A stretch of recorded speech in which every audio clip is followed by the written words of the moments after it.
Welcome to this introduction on Internet of Things visualization. In this video, we will explore how to create effective dashboards and monitoring interfaces for real-time data. Whether you are a developer, a product manager, or just an enthusiast, understanding how to display connected data is crucial for building useful IoT applications. First, let us define what we mean by IoT visualization.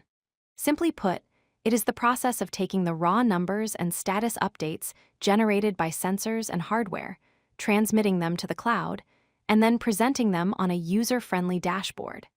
This conversion from raw data to visual insight is what enables human operators to make quick, informed decisions. A great dashboard is built from modular components. Three of the most common are gauges, time series charts, and status indicators. Gauges are excellent for showing a single current value against a limit, like pressure or speed. Time series charts show how that value changes over time, which is essential for spotting trends. Status indicators act like traffic lights, giving you an immediate red or green signal about a device's health. Dealing with real-time data presents unique challenges. You must balance latency with performance. Updating a screen every millisecond can crash a browser, so an update rate of 1 to 5 seconds is often better. Additionally, high-frequency data should be aggregated to avoid clutter, and charts should have stable axes to prevent the layout from jumping around as new data arrives.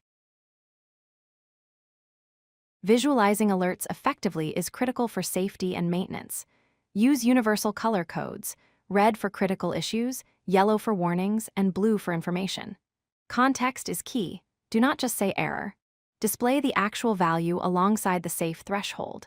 Finally, ensure the interface allows users to take action, such as acknowledging the alert or navigating to a detailed diagnostic page. How you arrange these elements matters. People typically scan screens in an F pattern, starting at the top left. Place your most critical key performance indicators, or KPIs, there. Use a grid system to keep your layout organized across different screen sizes, and use size hierarchy to draw attention to the most important charts. Selecting the correct chart type is half the battle. Use line charts to show trends over time. Use bar charts when comparing different categories, like energy usage between two buildings. Pie charts are okay for showing parts of a whole, but use them sparingly. For showing density or hotspots, such as in a warehouse floor plan, heat maps are the superior choice. Here are some do's and don'ts. Do group related data together. Motor stats should be next to motor controls. Do consider dark mode for control rooms to reduce eye strain.